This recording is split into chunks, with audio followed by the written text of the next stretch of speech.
Hi, everyone. I'm Natalie Shurtleff. I'm the Associate State Director of Advocacy and Outreach with AARP Connecticut. Welcome to another episode of Coffee and Tea with AARP Connecticut, our biweekly interview series on the issues important to people 50 plus and their families here in Connecticut. Today, AARP volunteer Karen Haraghey and I welcome Senator Jeff Gordon, who represents Connecticut's 35th Senate District. Before we get into our questions with Senator Gordon, I'd like to give Karen a chance to say a few words about herself and her role as a volunteer with AARP.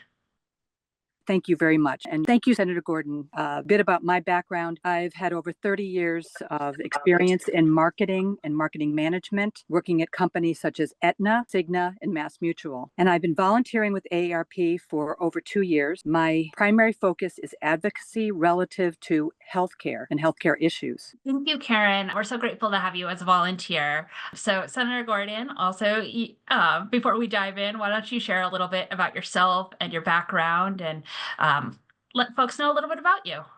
Happy to do so, and thank you, Natalie and Karen, for having me on. I'm State Senator Jeff Gordon. I get referred to as Dr. Senator because my other job is I'm a doctor. I'm a blood and cancer specialist going on to over 31 years now. So that's one of my jobs, and I continue to do it. People ask me how I can, and I still enjoy it, just like I enjoy doing the Senate work. I'm entering my second term right now. I represent 13 towns, so it's a sizable territory in Northeast Connecticut and a little bit into North Central. And I'm known to be often out and about all my towns, sometimes multiple times a week, and I pride myself doing it, and I enjoy what I call being out in the real world. Sometimes you're in a bubble at the Capitol, so I'm happy to do that. I am on a number of committees. I'm the ranking senator on planning and development, ranking on veterans. I'm serving on appropriations, serving on public safety, and serving on public health. So I have 5 committees. I'm co-chair of the Rural Caucus. So for Northeast Connecticut, that's important as well. I'm also very active on the insurance board of crumbling foundations, which for part of my district, such as Tolland, that's a big issue as well. And 2 things that I like to share when people ask me about something personal about me. One is I've been known in my town for 15 years having chaired planning and zoning, and I always had my favorite mug that said common sense. And I actually now have it here in the Senate, and I show it to my colleagues.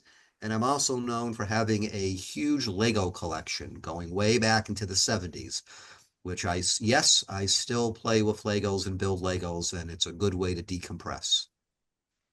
We love Legos in my house. I got 2 kids that are Lego fans.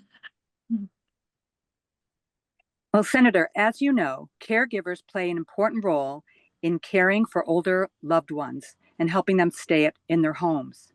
I personally have a lot of experience in this area. Unwittingly, I took an early retirement and have for the past 10 years helped my parents, in-laws, and my aunt with various caregiving needs, and also helping them stay in their home or finding the right source of support as well. Would you tell us a bit about the legislation you have introduced to support family caregivers through a modest tax credit? I'm happy to do so. It's part of a trio of tax credit bills I've submitted about childcare, supporting veterans, and this is one about those who are caregivers. And so my bill on the caregiver tax credit, which is Senate Bill 321, is one of my high priority bills. And it's part of my effort to continue to see what we can do to help working people and help working families. As a doctor, I see a lot of my patients who have family members be their caregivers. And it's a lot of time commitment for them, but it's also financial for them as well. When we know a lot of people and families are trying to make ends meet anyway, and there's a lot of financial hardship. So I looked to see what we could do, and I feel Connecticut certainly should be doing something along these lines. Other states are doing it, so why can't we? My proposal is for $500, but I'm not absolutely wedded to that number. I'm happy to see, might we go up higher? We really have to do a fiscal analysis on that, and then we'll get some more information. But I want to make certain that we're matching what many other states are doing. And the important is if we can create the tax credit, we can keep that moving forward and make certain we keep it. But if we need to adjust it over time because cost of living goes up, then we can certainly do that. I just want to make certain that we create it in the first place. So I'm at the Capitol today in my office, and I was talking with some people on the Finance Committee about this bill to see what we can do to move it forward. And I'm hopeful we can. It's a non-political, non-partisan issue. So I feel strong that we can actually get this done, but we're early in the session and I am working bipartisan on this. Thank you so much. You've been a big champion for this. And like you said, it's really a bipartisan issue. We see support from both sides of the aisle. So we hope that we're able to make some progress on this year and really support family caregivers who need the support. Absolutely, they do. And one of the things that I'm very mindful of is that this is an investment in families. They're going to spend it to help care for people. And if we can care for folks, including elder parents, for example, they're not ending up in a nursing home, they're not ending up sick in the hospital. That's actually good for them and saves a lot of money overall. So to me, is a good positive return on investment. Definitely. Makes good fiscal sense. Common sense, as your mug says. Absolutely, common sense. Um, so another issue that you're working on in a very much a bipartisan fashion is the high cost of prescription drugs. You are co-chairing the bipartisan bicameral prescription drug task force, an AARP. We're participating in that. So there's still some conversation going amongst you and the other chairs, but what can you share with us about the work that task force has been doing and what is going to be coming out of the task force? Well, it's been a whirlwind of activity on this bipartisan task force, and I had raised the idea last year. I'm happy to be working with my co-chair, Senator Lesser, Representative Maurer, and Representative Gilchrist. There's four of us who are working bipartisan. This is ambitious. We're trying to really see what we can do to tackle as much as we can a really big issue about prescription drug pricing. We've been learning an awful lot. These committee meetings have been very well attended. I'm glad AARP has a seat at the table and has been participating. And where we're standing right now is we're really gelling a lot of different ideas. I've been looking at what many other states have been doing. For example, we're aware that Idaho has passed last year a prescription drug, mostly prescription benefit manager law. So we're gelling various ideas, see what we can do. We're going to be presenting in the next week or two some of the ideas through our committee meetings. There's going to be an announcement going out this week about that. And then we're going to see what type of legislation we can craft. We're mindful that we can't solve it all in one fell swoop, but this is going to be a really good effort to see what we can do to start to tackle it. At the same time, I'm working on a number of bills again in the insurance committee to see what we can do to make certain that when people need the care they need, they get it and they can get it in a timely manner and address some of the costs. So I'm going to tell people stay tuned because very soon we're going to be starting to roll out some of the ideas and some of the plans from the task force and pivot very quickly into legislative efforts.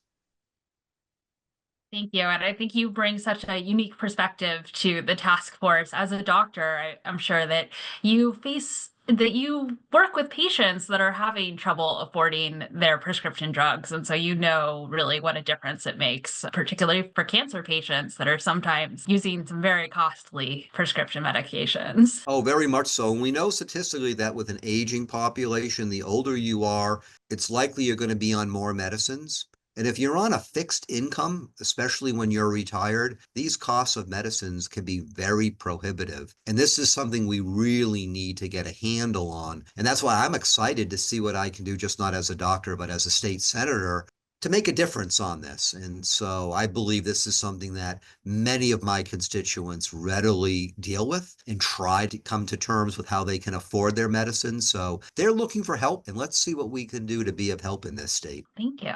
And I thank you too. The actions on prescription drugs will make such a difference. I've had personal experience with the issues of costs, so very much welcomed anything you can do in that area. And then a little bit of a change. During the legislative session, many AARP volunteers like me, we show up in Hartford with our red shirts. to advocate on these important issues and other similar ones on behalf of seniors. How can listeners make their voices heard? What are some of the other ways that you want to hear from your constituents?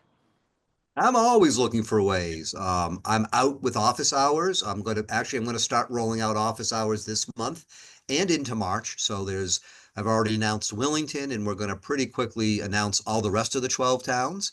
Okay. That's one way I do it. The other is I'm going to be rolling out, once again, virtual office hours to give people opportunities to schedule time with me when I can't be in the town, because I'm here at the Capitol taking votes, especially towards the end of the session when we're really here day and night for a number of weeks.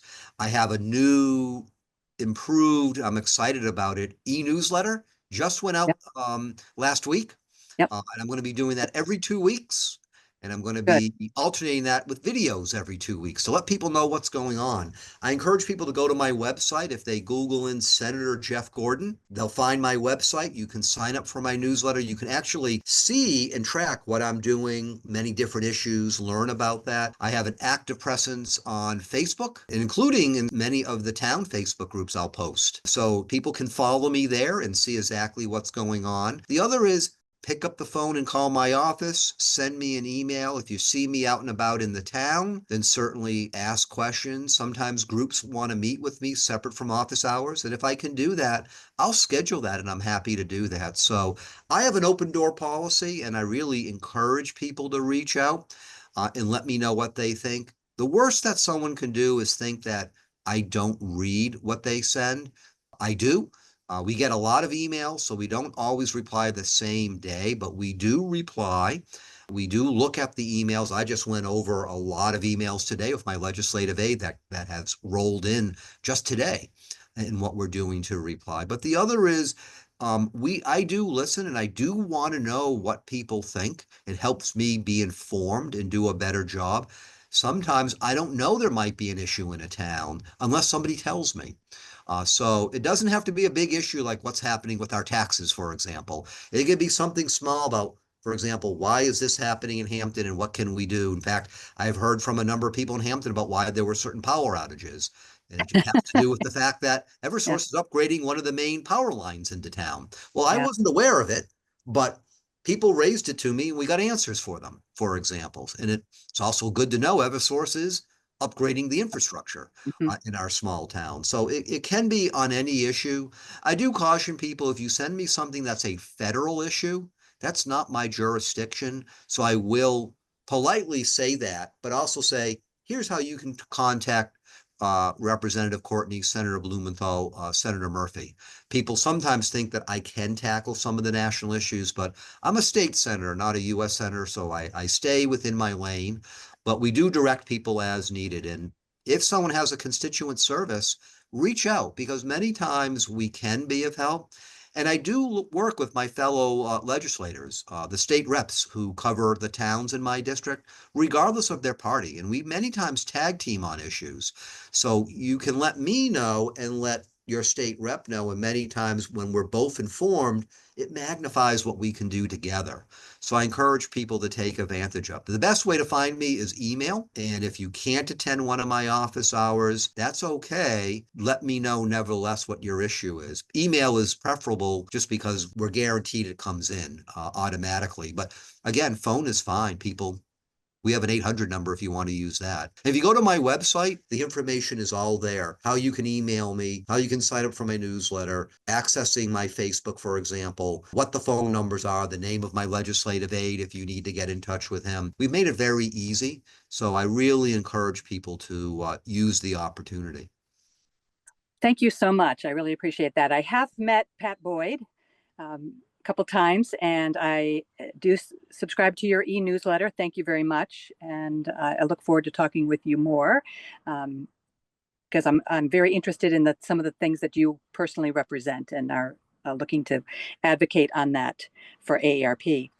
We appreciate all that you've been doing, as I said before. As we start to wrap up, is there anything that we haven't covered that you would like to share with the listeners?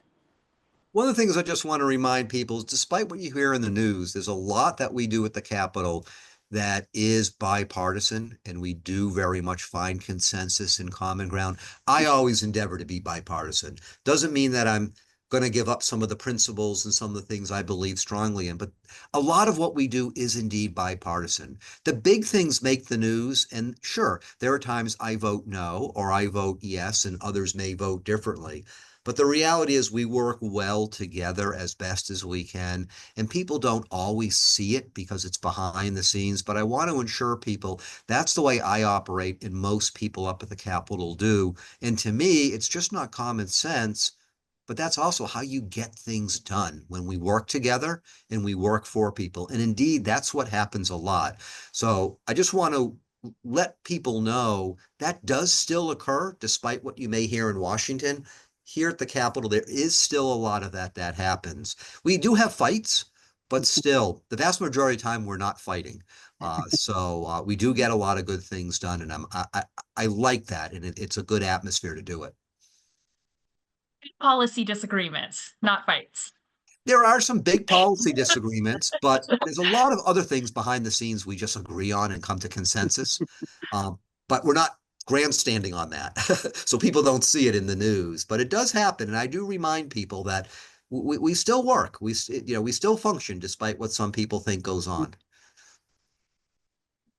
Good. Well, thank you so much for joining us today, Senator Gordon and Karen. Thanks to all of you for tuning in to another episode of Coffee and Tea with AARP Connecticut. So join us again in 2 weeks for another episode, and catch all of our back episodes on demand here on our Facebook page and on our YouTube page. So go ahead and scan this QR code to become an e-advocate and help us advance policies important to the 50+ in Connecticut. Thank you.